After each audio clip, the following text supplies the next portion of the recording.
from the Oak Wall Studio in Las Vegas, Nevada.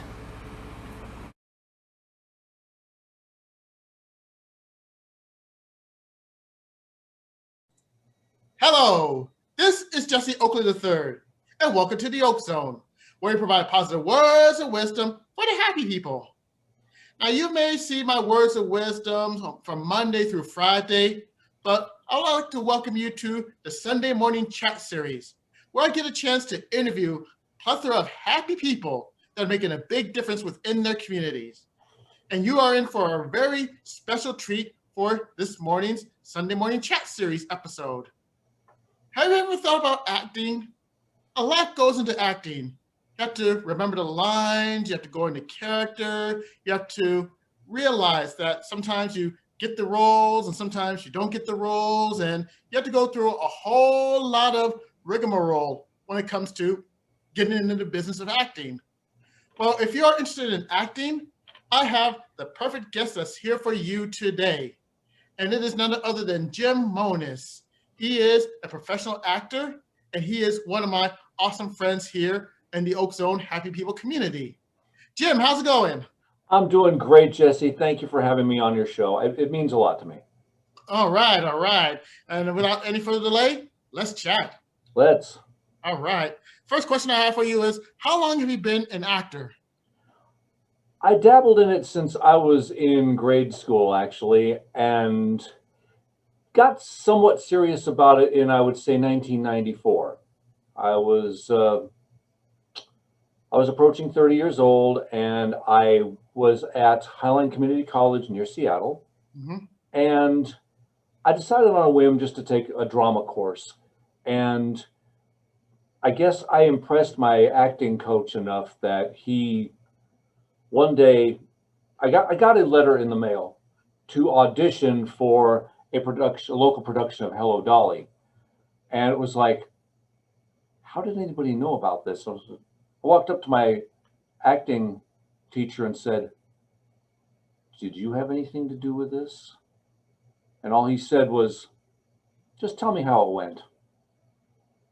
Because he'd heard me sing too, one of the things we had done. And so I went to audition. I even remember the music I chose for the musical part of it. I chose Poisoning Pigeons in the Park by Tom Lehrer. And so, yeah, I did that. I got cast in the chorus, and it was, a larger production for the Seattle area. It was a very large cast, and I was one of the dancing waiters. I didn't get cast for my dancing abilities, but whatever. It was fun. I still don't get cast for my dancing abilities. I can dance well when choreographed, and even then, that's a bit of a challenge. It's one of the big challenges for me, the self-confidence with that. But we'll get into that kind of thing maybe later. And then a couple years went by. I did Pippin with the same theater group, and then one of the people involved with it came up to me and said, "You want to audition for this?" It was a smaller community dinner theater at the time, and they were going to do Best All Whorehouse in Texas. And I, who had had one line in the previous show, opened the show as the band leader. I did the first monologue, the first song, everything, and it was a big step, but I thought I handled it pretty well, and so did they. And so for a few years, I was just involved in this little community theater in Auburn, Washington, and I consider that my real theater training, my real acting training.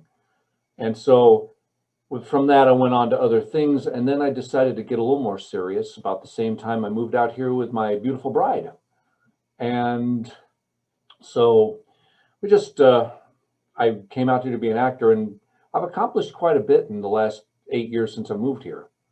I'm really proud of it. But yeah, I've been doing it since about 94, seriously. Oh, that's awesome. That is truly awesome. Now, what inspired you to be an actor? It's really funny. I was just a kid, and my mom and I I think I was in an acting class in junior high as well, and one of our assignments was to go see a play, and I was just so impressed with all of the stagecraft and the actors. And there was one actor, he played this flamboyant character, and everybody went crazy when he did his curtain call. And I thought, I'd like to do that. It seemed like a pipe dream until I started going to classes.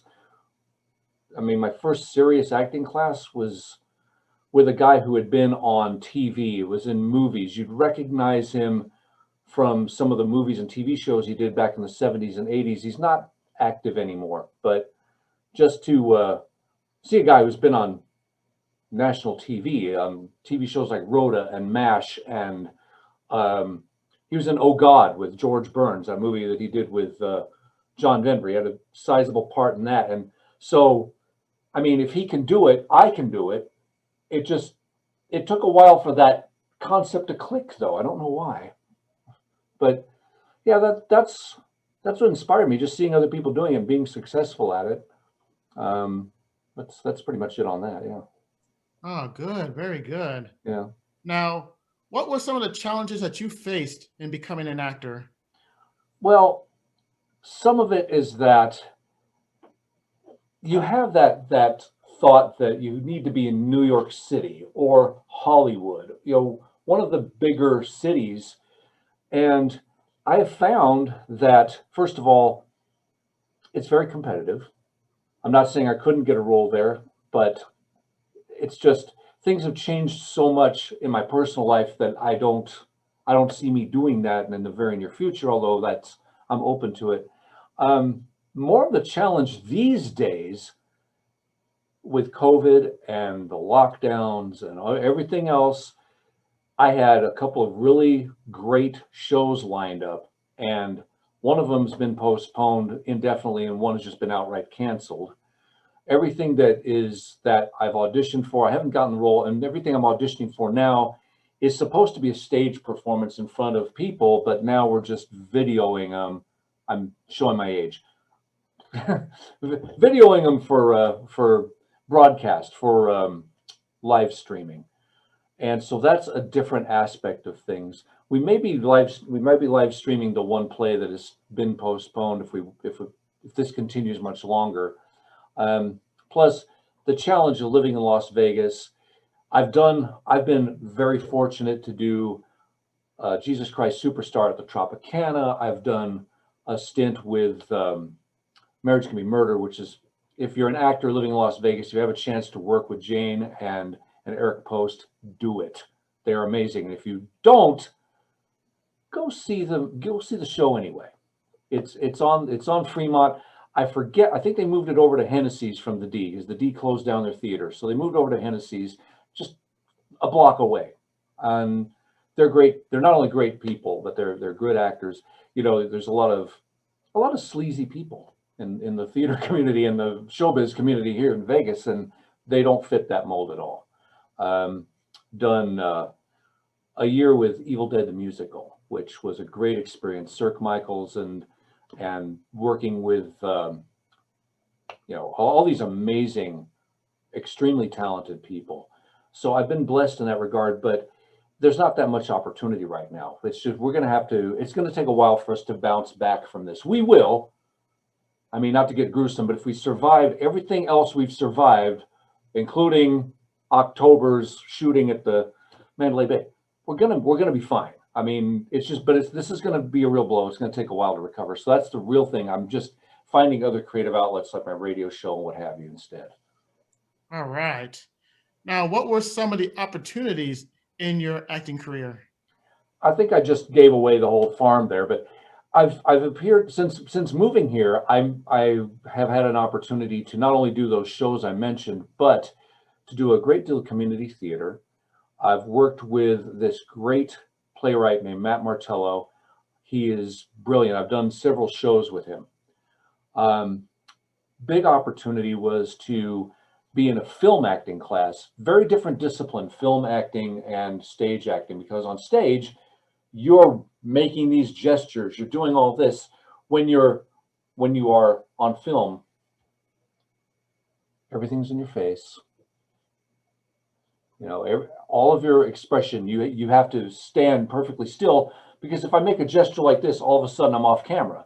It's a very different discipline. And I was very fortunate to work with a director named Ryan Williams, who is a great friend, a great mentor. He has had a acting class here in Vegas called Act Club, which he renamed Screen Actors System. And through that, I learned something very important, that most of these classes, it's not just about building your skills. It's also about networking. Every single acting gig I have gotten has been through networking. For this person, I met this other person. Through that person, I met the other person. Jesse, I don't have to tell you.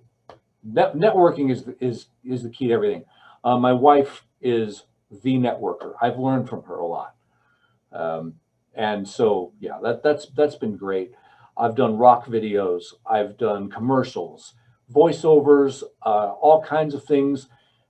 Some things you probably didn't know about, Jesse, but yeah, I've done a lot of these things, and looking forward to doing more of them.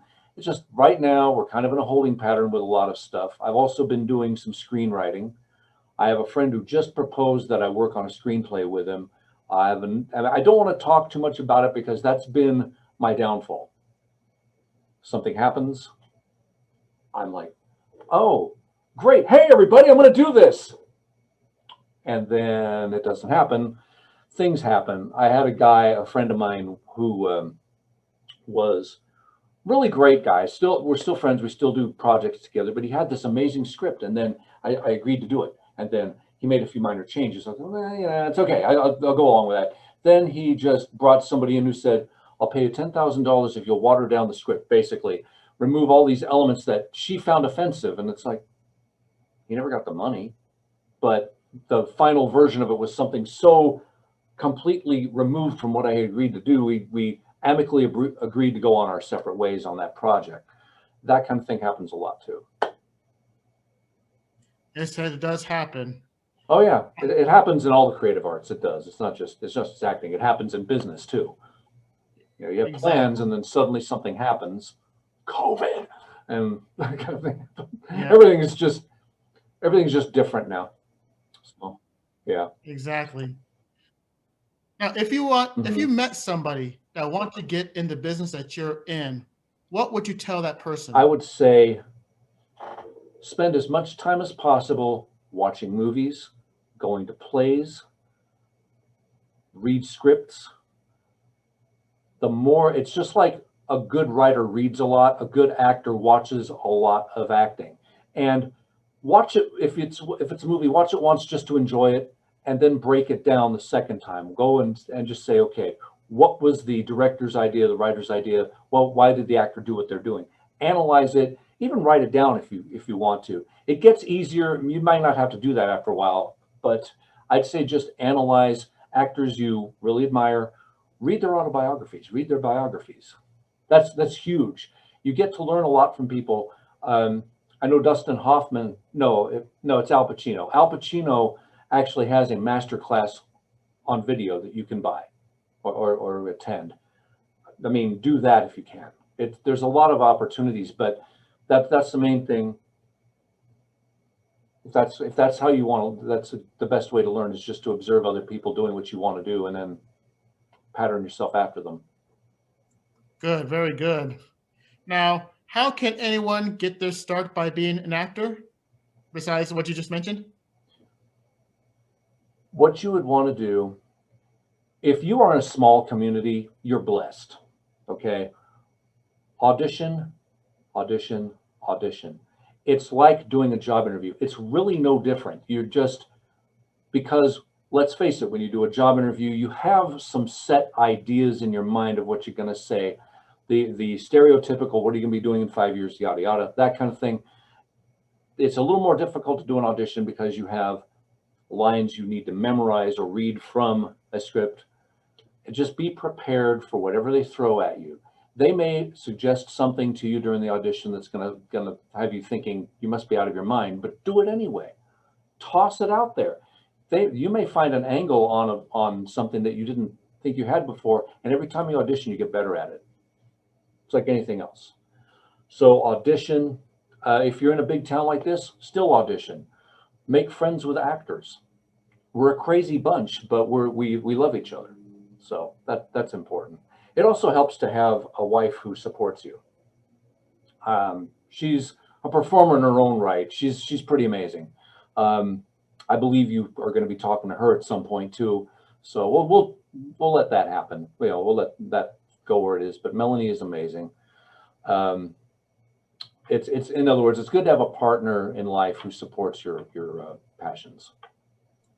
Ain't that the truth? And I look forward to an interview with Melanie at the next episode of the Sunday Morning Chat series. So Absolutely. it is truly amazing. She Now, is she is definitely amazing. Now, is there anyone that you would like to give a shout out to? I seem to keep getting ahead of myself during this interview, don't I? Yeah. The aforementioned Melanie Hope. She is an amazing support to me. Has been since day one. She enjoys my work. We are blessed to work together on Counterculture Wise Radio, which is every Sunday night from 6 to 9 on Spreaker.com/show/counterculturewise, or just go to counterculturewise.com. And I also want to thank my family and friends who have come to see my shows, who've shown support to me, and the man upstairs. God is wonderful. God is amazing. And I know it's kind of strange to hear that coming from an actor who swears a lot on stage, but the point is, it doesn't remove God's existence. It doesn't make, it's very important to me, for me to have a spiritual life. And God has been very good to me, even when I haven't been so great to him. It seems to be he gets the raw end of the deal and he doesn't care. He just, so, ain't that the truth? Yeah. So my family, my wife, my God. All right. Yeah. Now, there are going to be a bunch of happy people that are going to look at this video that are amazed and inspired by what you're doing. If you can offer any word of wisdom, what would it be? Believe in yourself. Keep a positive attitude and keep focused on what you want. We don't have the time to go into the science of the law of attraction or anything like that. Just understand that what you put out into the universe the most is what you're going to get back. It works in hand with prayer. Just believe in yourself and just focus on the positive. Focus on what you want, and with enough intensity over enough period of time, you'll get your wish. All right. And on behalf of the happy people that are watching all over the world, I'd like to thank you for taking the time out to do this wonderful Sunday morning chat series interview. Really appreciate it. Jesse, it was a genuine pleasure as always. You're a good man. Thanks for what you do. Thank you very much. Now, this concludes this interview for the Sunday morning chat series. If you would like to see more positive words of wisdom or more episodes of the Sunday morning chat series, all you have to do is go to YouTube, type in my name, Jesse Oakley III, hit the subscribe button and ring the bell, and you'll be indulged in a plethora of positivity for you, the happy people. It's worth it. It is definitely worth it. So if you have any idea of what you want to look at for the Sunday morning chat series or anything else, please look at the videos and be inspired by happy people like Jim, as well as many other people that I've interviewed for the Sunday morning chat series. This concludes the Yolk Zone Sunday morning chat series. And until then, you take care and have a great day, happy people. Bye.